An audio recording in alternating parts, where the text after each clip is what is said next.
ओह, इतनी गर्मी, इतनी कड़क धूप। मैं इस धूप में काम बिल्कुल नहीं कर सकता। मैं एक काम करता हूँ, मैं कल आके करता हूँ।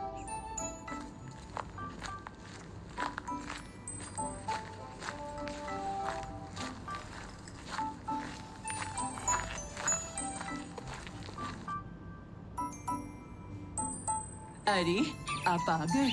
बड़ी जल्दी आ गए। चलो अच्छा हो गया, लेकिन आपने सारे पौधे लगा दिए ना? नहीं नहीं, ऐसे कैसे लगा दूंगा? इतनी गर्मी में काम कैसे करूंगा मैं? और ऊपर से मेरी उम्र भी तो बढ़ती ही जा रही है ना। मुझे एक गिलास पानी दो। हाँ हाँ, ठीक है, आप रुकिए, मैं अभी पानी लेकर आती हूँ।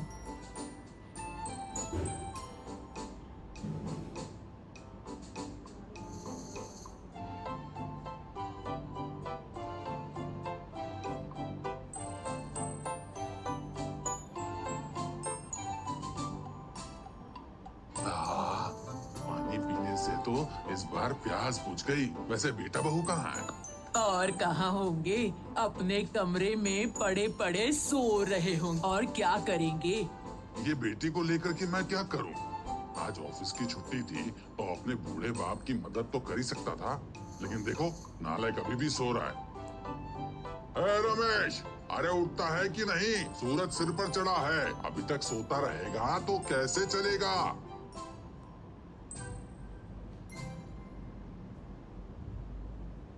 क्या हुआ, इतना चिल्ला क्यों रहे हो? अरे हफ्ते में एक दिन ही तो छुट्टी मिलती है और आप हैं कि मुझे आराम से सोने भी नहीं दे रहे। आखिर आपको मुझसे दिक्कत क्या है, ये बताइए। हाँ, तुम अपने पिताजी से ऐसे कैसे बात कर सकते हो, बताओ? तुम्हारे पिताजी सुबह से लेके शाम तक खेत में काम करते रहते हैं। हाँ। उसमें मैं क्या करूं? मैं भी तो हफ्ते में 6 दिन ऑफिस जाता हूं। मैं थोड़ी किसी को सुनाता हूं कि मैं कितना काम करता हूं, कितना मेहनत करता हूं। ये थोड़ी बोलता फिरता हूं। हाँ ठीक है ठीक है। अब मुझे एक बात बताओ, खाने के लिए कुछ है? मुझे बहुत जोर की भूख लगी है। सुनिए, खाना तो अभी तक बना नहीं है। रुक जाइए, अभी बना देती हूँ। हाँ। बहू, अच्छा हुआ तुम उठ गई हो। एक काम करो, तुम्हारे ससुर जी को भूख लगी है तो नाश्ते में कुछ बना ही दो। जल्दी से बना दो। ओह, देखिए मैं नाश्ता तो नहीं बना सकती। अभी तो सोकर उठी हूँ मैं, आँखों में नींद भरी हुई है। अभी तो ठीक से जागी भी नहीं हूँ और आपने काम की इतनी लंबी लिस्ट दे दी मुझे। हाँ ठीक है, कोई बात नहीं, मैं खुद ही बना लेती हूँ, कोई बात नहीं। अगर आप नाश्ता बना ही रही हैं तो पूड़ी भाजी भी बना दीजिए ना प्लीज। मुझे पूड़ी भाजी खाने का बहुत मन कर रहा है। हाँ ठीक है, आज मैं वही बनाती हूँ, ठीक है।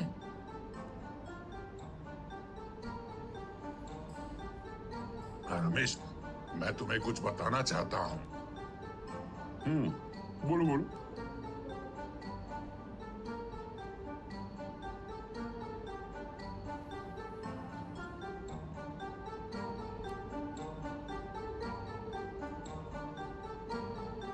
सुनो बहू, मेरे जैसे किसान की वजह से ही शहर के घरों में दाल, चावल, अचार सब पहुंच जाता है।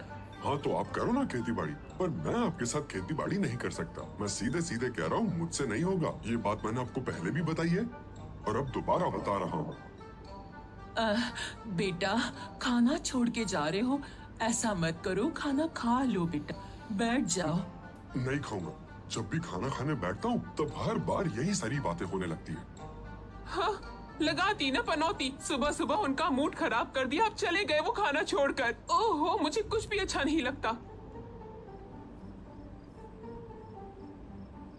पिताजी बार बार कह रहे हैं मुझसे कि मुझे खेती बाड़ी करनी चाहिए। उन्हें ये समझ क्यों नहीं आ रहा है कि मुझे बहुत अच्छी नौकरी करनी है और मुझे ढेर सारे पैसे कमाने हैं। ये खेती बाड़ी मेरे बस की नहीं है। मैं क्या कहती हूँ, आप तो अब शहर जाइए, शहर जाकर नौकरी ढूंढिए। अगर आपकी नौकरी वहाँ लग गई तो फिर हमें यहाँ रहने की जरूरत ही क्या है। यहाँ माँ पिताजी को ही रहने दीजिए। मैंने भी इस बारे में सोचा, लेकिन वेकिन कुछ नहीं। अगर शहर नहीं जाओगे तो आपकी नौकरी में कभी भी उन्नति नहीं होगी। शहर में कितनी सारी सुविधा है, जो चाहो वो आसानी से मिल जाता है। यहाँ तो कुछ भी नहीं है। हाँ तुम ठीक कह रही हो, ठीक है, मैं कल ही शहर जाके कुछ बड़ी कंपनियों में अप्लाई कर देता हूँ।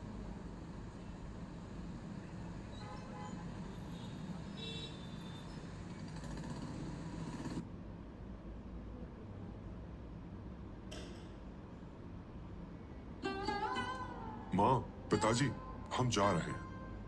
हाँ ठीक है बेटा, आराम से संभल कर जाना। हाँ भाई, जाओ तो। अगर मैं कुछ बोलूंगा तो तुम्हारा मुंह फूल जाएगा। मैं किसान जो हूँ।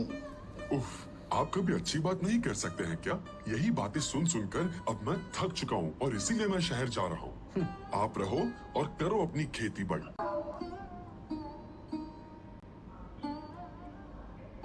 गांव में खेती ना करनी पड़े इस डर से हमें छोड़कर जा रहा है। बूढ़े माँ बाप को छोड़कर गया।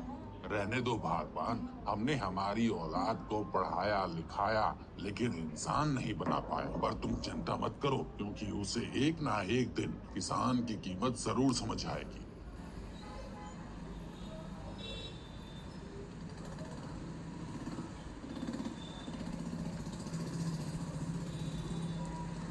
पूरा 1 साल हो गया है हमें शहर आके। शहर की बात ही अलग है। सब कुछ कितना आसानी से मिल जाता है। तुमने बिल्कुल सही कहा था। मैं हमेशा जो कहती हूँ सही कहती हूँ। एक महत्वपूर्ण सूचना, एक खतरनाक वायरस के फैल जाने की वजह से पूरे देश में लॉकडाउन हो चुका है। अब ना कोई अपने घर से बाहर निकल पाएगा और ना ही कोई घर की ओर जा पाएगा। स्कूल, कॉलेज, मंदिर, ऑफिस, सारे गार्डन्स, पार्क और सिनेमा घरों को बंद कर दिया गया है। ये क्या सुन रहा हूँ मैं? कल से ऑफिस बंद हो जाएगी? तो फिर कल से हमारा क्या होगा?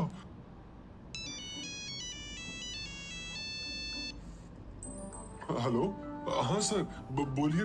Okay sir, okay sir, okay. Boss का फोन था, मेरी नौकरी चली गई। अरे अरे, अब क्या होगा? हमारा घर कैसे चलेगा? फ्लैट का रेंट, खाना पीना, अब कैसे होगा सब? हाँ, हमने अब तक कितना पैसा जमा किया? पैसा? कौन सा पैसा? अरे मैंने सुपरमार्केट में सारे पैसे खर्च कर दिए हैं। हाँ ठीक है, देखते हैं कितने दिन चलते हैं। अरे सुनते हो? क्या हो गया? दाल चावल नहीं है, अब खाएंगे क्या? क्या कहा? और पैसा तो नहीं है मेरे पास। अगर यहाँ रहेंगे तो हमें भूखा ही मरना पड़ेगा। अगर गांव में होते तो ये दिन तो नहीं देखना पड़ता। हमारा खेती का सामान घर पर रहता था, कम से कम 2 वक्त का खाना तो मिल जाता। तो चलो ना, हम दोनों गांव लौट जाते हैं। जल्दी चलो, जल्दी चलो।